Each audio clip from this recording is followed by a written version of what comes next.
Bienvenue à tous.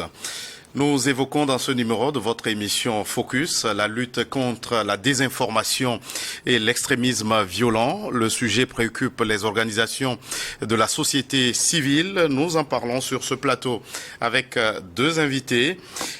Monsieur Adjevizan Lassé, vous êtes coordonnateur EDH à Amnesty International Togo. Et puis Madame Noélie Lal, vous êtes directrice exécutive de Gens des médias de Savane, GEMESA. Merci d'avoir répondu à notre invitation, chers invités. Merci Gaëtan. Honneur aux femmes. Madame Lal, est-ce que vous pouvez nous expliquer, quand on parle de la désinformation, à quoi faisons-nous exactement allusion? Ok. La désinformation fait allusion à des fausses informations, à des informations qui ont pour objectif de pouvoir détourner l'attention de la population, qui a pour objectif de pouvoir donner de fausses informations pour des fins pas trop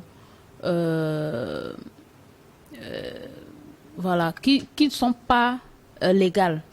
Et donc, ces personnes-là diffusent ces informations et au regard des informations qui sont diffusées, ils ont un autre objectif. Et donc, ils détournent l'attention ou bien ils détournent la population de la bonne information qui devait être normalement diffusée. Alors, Monsieur Lassé, désinformation, discours de la haine, extrémisme violent, en quoi ces terminologies sont-elles liées? Je compléterai juste en disant par rapport au discours de haine, puisqu'il faut en parler, c'est justement ces messages, ces propos qui sont véhiculés, peu importe les canaux, pour avilir, pour salir, pour donner une autre image que les bonnes images de certains groupes, de certaines personnes, pour, je vais dire, attirer la foudre sociale sur ces personnes-là, peindre les personnes en mauvais tout le temps, alors que, bon, on ne peut pas dire que toute une communauté est mauvaise, c'est peut-être quelques personnes. Donc, ces discours de haine, dans un contexte de extrémisme violent, quand on dit extrémisme violent, c'est justement l'idée de prôner la radicalisation, de prôner le fait que c'est ma culture, c'est moi, mon point de vue qui est le meilleur, c'est ma philosophie qui doit primer et on est prêt à défendre cela, y compris par la violence. Donc, finalement, par la désinformation, par les discours de haine, on arrive à manipuler l'opinion, on arrive à manipuler l'esprit de certaines personnes, à rentrer dans cette idée de extrémisme violent, cette idée de c'est ma philosophie, c'est ma conception qui est la meilleure et il faudrait que même s'il ne faut pas la violence, il faut qu'on arrive à défendre cette philosophie. Donc c'est un peu le cocktail là sur lequel il faut qu'on travaille. Madame, là, le sujet préoccupe au plus haut niveau, en tout cas au niveau international, on en parle. Est-ce que c'est une réalité dans votre pays, le Togo? C'est une réalité. Et même, voilà, la région des Savanes est en proie aux activités, aux actes de terrorisme, d'extrémisme. Depuis fin 2020-2021 et nous vivons la réalité de cet extrémisme violent-là et dans les communautés, surtout dans le Bengal, un peu dans Sekase et une partie de Loti, vivent, ces différentes localités-là vivent vraiment réellement ce phénomène-là. Et je pense que tout le gouvernement est mobilisé pour vraiment lutter contre ce phénomène. Et les organisations de la société civile aussi font beaucoup dans la lutte contre l'extrémisme violent dans la région des Savanes. Monsieur Lassé, vous qui êtes acteur de la société civile, comment mesurez-vous l'ampleur du phénomène? C'est un phénomène, j'ai envie de dire, qui est dramatique. Dramatique dans la mesure où on arrive à manipuler les esprits à travers la désinformation et les discours de haine pour dire que tel groupe religieux, tel groupe ethnique sont les auteurs de. La conséquence, c'est que on en arrive à ce que les les gens qui sont dans ces groupes religieux-là, les gens qui sont dans ces groupes ethniques-là sont discriminés continuellement dans leur vie de tous les jours. Je ne vais pas citer de communautés religieuses ou de communautés ethniques ici, mais ces personnes se sentent discriminées, sont discriminées, y compris quelquefois par les officiels. Et plus encore par les populations, parce qu'il y a des messages continuellement qui viennent sur le sujet. L'ampleur, c'est que on a deux solutions, où on se trouve dans deux cas de figure. Premier cas de figure, les personnes là sont tellement discriminés qu'ils ne se sentent plus appartenir à la communauté. Le vivre ensemble est clashé. Donc ça fait que si les vrais extrémistes viennent, ces personnes-là, on ne peut pas compter sur eux pour faire la lutte contre l'extrémisme violent. Premier cas de figure. L'autre cas de figure, c'est que, à force de discrimination, les membres de cette communauté vont se retrouver dans les situations où je ne suis pas accepté ici, dans ma région, dans mon milieu naturel. Bon, est-ce qu'à un moment, je ne vais pas rejoindre l'autre camp où on pense que je suis, alors que je n'y suis pas? Est-ce que je ne vais pas rejoindre ce camp-là pour être défendu? Est-ce que je ne vais pas rejoindre ce camp-là pour être sûr que, ce dont on m'accuse, je rentre dans la chose? Donc, on risque de rentrer dans un cercle vraiment vicieux sur lequel il faut qu'on travaille déjà très tôt, en fait, où on a commencé par travailler. Oui, Madame Lal, quels sont, selon vous, les facteurs qui contribuent à aggraver le phénomène contre lequel vous partez? Les facteurs d'aggravation, premièrement, il y a la pauvreté des communautés, dans la mesure où les populations n'ont vraiment pas ne sont pas, ou bien les facteurs de production, les conditions de travail ne les permettent vraiment pas de vivre décemment. Et donc, la plupart du temps, quand ces personnes extrémistes arrivent, ils les font miroiter, ils leur promettent le ciel et la terre, et rapidement, beaucoup plus les jeunes et aussi les femmes se laissent aller à ces pratiques qui envenimisent ou bien qui enfoncent le clou dans la plaie, et la population en souffre tellement. Donc, mis à part la pauvreté, il y a aussi l'enclavement de ces zones-là qui fait que l'accessibilité est un peu plus compliquée. Et ces personnes se trouvent, entre guillemets, oubliées par le reste de la communauté, et ils se disent tout permis pour pouvoir subvenir à leurs besoins. Donc il y a beaucoup de facteurs qui expliquent oui, Monsieur Lassé, au regard de ce tableau que peint Madame Lal, alors la question que j'ai envie de vous poser, comment couper le mal à sa racine? Travailler avec les communautés, travailler avec les acteurs de terrain, travailler avec les autorités, travailler avec ou mettre tous ces acteurs-là également en commun pour discuter du problème, toucher la réalité du problème, conscientiser sur le problème pour pouvoir essayer de régler autant que possible.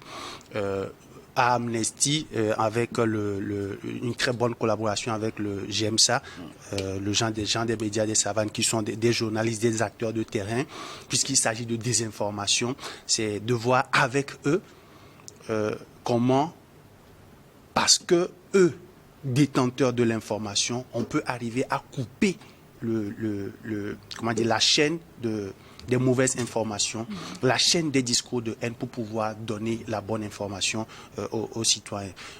L'enjeu également, et c'est peut-être l'un des facteurs qui contribue à envenimer la situation, c'est également le blackout sur tout ce qui se passe en termes de lutte contre l'extrémisme violent et autres. Ça fait que sur les réseaux sociaux, notamment, les gens qui estiment détenir une partie de l'information en profitent pour mettre tout et rien, y compris les mauvaises informations, y compris les informations pour manipuler les esprits, pour avilir certains groupes ethniques, certains groupes religieux. Donc, c'est un travail de longue haleine qui a commencé notamment avec le gens des médias. Elle nous dira concrètement sur le terrain qu'est-ce qu'elles sont en train de faire. Oui, justement, et c'est en partenariat avec vous, Amnesty International, Madame Lal, sur le terrain. Quelles sont les actions que vous posez au-delà de cette profession de foi, on a envie de le dire comme ça? Quelles sont les actions concrètes que vous menez sur le terrain? Les actions, nous sensibilisons beaucoup, nous conscientisons beaucoup à travers plusieurs actions à la fois. Et au niveau de la région des Savanes, nous portons beaucoup plus le message au sein des communautés et même à travers les médias. À travers les médias, nous avons, avec nos partenaires, conçu un certain nombre de contenus pour vraiment sensibiliser. Et quelquefois même, nous travaillons avec cette même communauté pour sensibiliser leurs pairs. Et ça fait que quelquefois, eux-mêmes, ils arrivent à travers un certain nombre de comportements à sensibiliser ou à conscientiser les communautés qui sont là. Nous ne faisons pas de la sensibilisation comme ça, conscientisation comme ça, mais c'est à travers les réalités que ces populations-là même vivent et beaucoup plus à travers aussi leur modèle. Nous travaillons beaucoup aussi avec leur modèle communautaire pour arriver à faire comprendre à ces communautés que, premièrement, ils ne sont pas seuls et aussi qu'il doit y avoir cette cohésion sociale-là au sein de leur communauté pour pouvoir faire face à ce défi énorme. Et dans un contexte d'influence grandissante des réseaux sociaux, est-ce que vous faites un travail de fact-checking pour que les populations puissent savoir choisir le blé de l'ivraie? Effectivement, il y a des sensibilisations qui sont faites à cet effet pour qu'ils puissent déterminer la vraie information de la mauvaise information. Et les populations, même à un certain niveau, il y en a beaucoup à travers des formations qui suivent, ils arrivent à recouper les informations et à pouvoir identifier la vraie de la mauvaise. Monsieur Lassé, on parle des réseaux sociaux, c'est un couteau à double tranchant. Alors quelle sensibilisation vous menez sur le terrain quant à l'utilisation judicieuse de ces moyens de communication? À double tranchant réellement, parce que autant il y a les mauvaises informations sur les réseaux sociaux, autant c'est par les réseaux sociaux également que nous passons en partie pour faire ces sensibilisations-là, pour attirer l'attention des uns et des autres sur l'importance de lutter contre la désinformation, de choisir la bonne information dans le cadre de notre lutte contre l'extrémisme violent. Avec Amnesty, par exemple, et avec le grand soutien ou dans le cadre d'un projet que nous menons avec le FSIL, il y a par exemple la production de certains dessins animés et certains outils que nous mettons à la disposition des populations pour les informer, les sensibiliser sur les discours de haine, la désinformation. Au-delà, Madame Lan évoquait tout à l'heure la question du fact-checking. Même avec les journalistes, il y a un travail continu qui a commencé pour les mettre à jour continuellement sur comment détecter le vrai du faux. Parce que si par erreur, c'est un journaliste qui porte la mauvaise information, c'est la discrédit sur le métier ou sur le journalisme même, mais au-delà, l'impact dans la communauté, ça risque d'être irrattrapable, comme on dit. Donc, il y a ce travail continu. À part cela, il y a des émissions radio dans les savanes, gens des médias des savanes, vous imaginez, c'est 13 organes de presse dans la région des savanes qui se mettent ensemble pour faire des émissions synchronisées. C'est-à-dire que l'auditeur n'a pas le choix que d'écouter l'information qui lui dit « fais attention à la désinformation, fais attention au discours de haine ». Et il y a également des campagnes numériques, puisqu'on parle des réseaux sociaux également, qui également sont en cours pour attirer l'attention des uns et des autres, informer les uns et les autres sur la bonne information. Alors, Madame Lal, comment est-ce que vous mesurez les résultats de votre lutte? Est-ce que il y a un changement de comportement?